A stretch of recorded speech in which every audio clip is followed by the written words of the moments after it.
Oh, I know we're going to Russia. Yeah, we're going to Russia. We're going to Russia. And we just spent some time with Buddy McGirt, had a chance to talk to him. But it's Sergey Kovalev against Anthony Yarde. There is, like, I'm going to tell you, Wait. there's, Before you tell me, before you tell anybody. So, I get a text message yeah. like at like, I don't know what time it was, but it was like 4 a.m. in Russia, right? From Mhm. Buddy. What's up, black man? You could just say he's running out of people to message. He's running out of people to text. That would be a week. So he's like, He said, "What's up, black man?" I'll send it to you. I love it. I love it. He's I like, love it. he's like, just checking in. Just checking in, black man. I'm gonna start calling you "What's up, black man" from Hey, now on. I'm gonna send it to you, so I'm not making this up. Yeah, we did have fun with him last weekend. we did. I mean, honestly, Buddy is cool to talk to. Like, you know what the funny thing is about Buddy? Buddy is a Hall of Famer. Mm-hmm. Just like recently, he's a Hall of Famer. I mean, Buddy fought Pernell Whitaker twice, right? And you can make a strong argument. Some people can make an argument that he may have won one of those fights. There's not many people who can make an argument. Right. They can't even be competitive. They can even be competitive, right? Yeah. Buddy was that dude, right? I remember watching an interview, and I told Buddy about this week. I remember watching an interview with Oba Motor City Car. Oh, yeah, sure. And he had just won a fight. It was on, I believe it might have been, I think he was still on ESPN or something. But they'd come to him and they were like, so who do you want next? And somebody in the background said, Buddy McGirt. And the look on his face was like, I don't really think I really want my right. Like who said that? I told you don't say that, right? It was, and I'm looking like, bro, you really don't. I don't think you really want it, Buddy McGirt. So he is a heck. And he never got him. Never got him. He was a heck of a fighter. Buddy McGirt was a heck of a fighter, and he's also a heck of a trainer. He helped refurbish Sergey Kovalev for the rematch against Leader Alvarez, and now he's tasked with getting him ready for a young and powerful and athletic Anthony Yarde. Peter. Yeah. Now we saw what our friend Mike Coppinger reported about Sergey Kovalev a couple weeks ago. Right. It has some people worried about where he is mentally, not to mention, what is he, 36, 37? What do you think? Like, I'm asking you for your flat out prediction for Kovalev Yarde. My flat out prediction is I think Yarde's going to have to knock Kovalev out to literally win in his hometown. Mm-hmm. That's what I think, because I just think it's just going to be too much for Yarde to combat that environment. Knowing Buddy, Kovalev is going to be ready to go. Mm-hmm. He looked good in the rematch, right? Mm-hmm. He looked good avenging his loss. We heard what Mike Coppinger reported and what allegedly happened. I think a lot of these things happen with a lot of fighters, a lot of athletes, a lot of people, doctors, lawyers, school teachers, and they don't get reported. Right. Now, a lot of them aren't fighting, but a lot of them are competing in sports or having to use their mental capacity. Look, I mean, maybe I had a bad night, right? Maybe I had a bad night. I don't know if that's indicative of how an entire training camp is going. I just could go off of what I know about Sergey Kovalev, knowing that he's lost 3 times in his career, very close proximity of each other. The first one, you can argue he didn't lose. Mm-hmm. The second one, he lost. Yeah.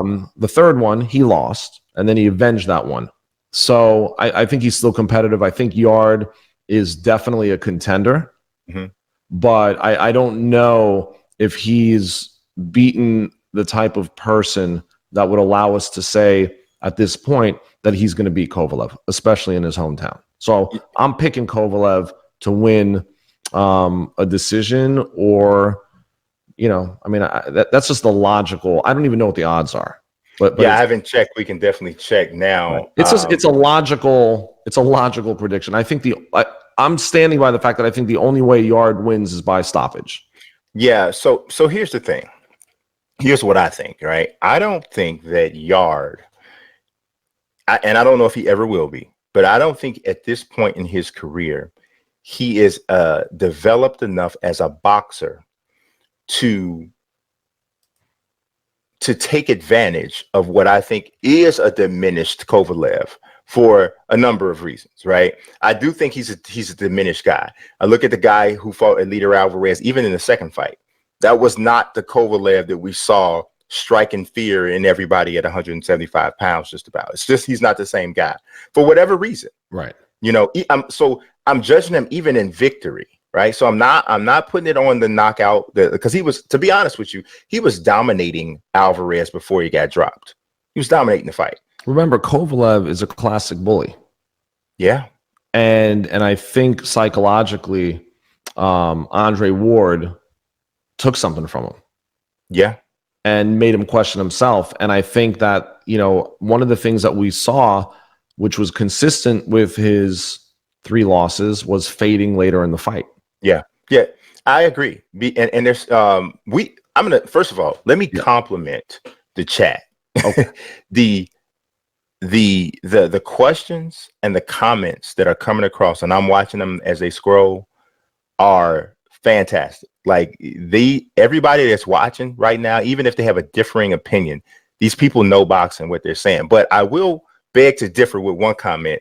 And I agree with what you just said, but it contradicts what's in the comment. Boxing Comment says that Kovalev has great stamina. But he says that Yarde's muscles will tire him out by the 6th. I beg to differ there. I think that the biggest blemish in Kovalev's game right now is the stamina. It happens quickly, too. I mean, like, he goes on. I empty, mean, like, really, it's like somebody poured a glass on empty. Right. Yes. Almost like he's struggling to move around the ring. Absolutely lumbering, very labored movement. His punch activity. If I had the punch stats, I would really bring him up now. But I would love to see his punch stats from rounds 1 through 4, and compare them from 6 to 8 or 6 to 9. It drops off significantly, and I think that's where Yarde does have a chance because he's a big, strong guy, and he can crack. And I don't know that Kovalev has a fantastic chin, and you'd have to think it may be even somewhat diminished now at this point in his career. So, and Brian, I don't know. Furthermore, if some of these things that he's alleged of doing, or the the psychological toll of the assault trial that's still pending, if he is doing something that would diminish, his physical or mental capacity, that could have an effect. Yeah, and think about it like this. I also know many guys that did all that and flourished in the ring. Yeah, you're right. But think about it like this. Andre Ward is one of the greatest of all time, in my opinion. I would put him in the top 20 greatest fighters I've seen, right? Okay. Just all things considered. One of the pound-for-pound top guys when Kovalev fought him both times. So my point in that is this. That's a guy that Kovalev had to be up for mentally to fight, right? I think he won the first. I think Kovalev won the first fight. I had Ward winning, but I don't think that's a ridiculous take, right? Because it was a close fight. But then for a while, his career was about chasing Adonis Stevenson and wanting that fight. Then it was about Andre Ward. At this point in Kovalev's career, right? What is his career about? Is it about Canelo at some point? So I wonder if it looks that way. Yeah, it looks that way. But I wonder if he is where he needs to be mentally to beat a guy who is young and hungry. Now, I'm going to take Kovalev by decision, but would I be shocked if he gets knocked out in the first 3 or 4 rounds? I would not. I would not be shocked. I would be surprised only because I think that those are going to be the rounds in which he's going to be at his best. And I think Yarde's going to be a little bit on edge. I think he's going to be a little bit cautious. Anyone that fights Kovalev is going to be a little bit cautious. Yeah. Can Kovalev be one punch knocked out? Sure, anyone can. Yeah. I wonder what the environment's going to be like. Look, I've been in this experience. I've experienced this. I've experienced recently with Dennis Hogan going to Monterey to fight Jaime Munguia. I was in the corner. Yeah. We didn't have chairs. They didn't give us chairs. Mm-hmm. We had to kneel and sit on the stairs, the ladder. Yeah. We couldn't even use one side of the ring apron because you had Julio Cesar Chavez, Eric Morales, and Marco Antonio Barrera doing the commentary, and they blocked off our access to the other side. You can't do that. Yeah. Well, it was a hostile crowd. No one was rooting for us. Yeah. You feel it. You feel that energy. Yeah. It's a little bit unnerving. And it depends on who you are as to what that brings out of you. You know, and Yarde hasn't been in that situation, so we don't know what he's like behind enemy lines like that. Right. You know, so and he doesn't know either. He won't know until he's there. You tell me, and let's just really break it down. If you're looking at his record, okay, who do you see on his record that says to you that he's ready to defeat Sergey Kovalev? There's nobody on his record that makes me say that. If you're looking for I'm looking for someone that would step up. No, if you're looking for a reason to believe in Yarde, you're not going to find it on his resume. You're going to find it in a perceived weakness of Sergey Kovalev. That's a good point. So it's really Kovalev's fight to win or lose. I would agree. So what does everyone in the chat think? It's actually kind of split. So we were talking about what the odds are. According to my bookie, the odds are Kovalev is a -175 favorite. It's a very small favorite. Very small favorite, and Yarde is +145. Plus 145? Plus 145. Listen, this is basically like almost even money, almost pick 'em. Yep. And Yarde's going into his backyard. So that tells you what odds makers are thinking about Kovalev. I wonder where did it start? Does it have the opening line by any chance? It should. It does not specify or have any linkage where you can kind of backtrack and track it. Right. But yeah, and it's not considered a significant enough fight for it to have like its own section, like a Mayweather or Pacquiao kind of a fight. So I just kind of have the listing, but it's man, but you asked about the chat. The chat has it kind of split. We have some Jeff Marshall believes that Yarde has the youth on his side, and Kovalev doesn't have a motor, and he believes that Kovalev's issues outside of boxing will be a distraction, and that Yarde is going to be able to take advantage of it.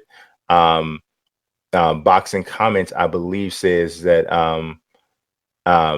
he says everybody, including myself, want to see Kovalev get knocked out again. Kovalev does not. How do you really feel about him? Kovalev doesn't have a lot of fans in the United States. Like, and I don't even know if Boxing Comments is even in the United States. But you know, it's hard. The crusher makes him. The crusher makes it hard to love him. He sees Yarde gassing out by 9. Interesting. And you know, because of what Peter was saying, I don't think that's a bad assessment, because that pressure, man, of this is something that I always say, and this is one of the things I would say is most special about Floyd Mayweather. People talk about defense and all this, and yes, he's great at that. Yes, he has great footwork. He's absolutely fantastic in the clinch. The footwork and all that is beautiful, right? But the single greatest trait that I think that he has, and it's so unique, is that he has the ability to excel in a room that everybody hates him. And most people cannot perform under that time. Floyd has made himself a villain. You hardly ever go to or watch any fight and Floyd's fighting and people are chanting his name louder than they're chanting the other guy's name. Generally, it's a pro whoever Floyd is fighting crowd, wherever he's fighting. And he sets it up that way on purpose because it's the most monetizable way for him to do his thing. Pretty Boy Floyd wasn't working for him. It wasn't working. And he said that. He flat said it. You know, he flat said it. He's like, I don't want to be Sugar Ray Leonard. I want to be a villain. Villains make all the money. It was the HBO show where they went to Michigan. Yeah. And it fell flat. And he was like, you know what? I got to be the bad guy. Got to be the bad guy. And I'm going to make $1 gazillion. Yeah, but it's funny though, because he And he said that delivered. And he delivered. he did. He had that epiphany Right. as a very young man. You know, He's been around the game for a long time. I mean, yeah. his dad, his uncle, his uncles. Hmm. He's just grown up in it. He's been successful at it since he was a kid, and he was able to take advantage of that time period, Yeah. and really reinvent himself kind of halfway through his career. Yeah. Some people are energized by crowd support. And I legitimately believe Floyd Mayweather is energized from a athletic professional standpoint. I think he's energized by the hate. To me, I think the proof is in the pudding. I mean, there's been some other people in other sports who I could say is the same way. Reggie Miller was that way. Like, boo him if you want and watch and see what happens. Right. So it's a unique trait, man. It really is, and we'll find out if Anthony Yarde has it. We'll find that out this week.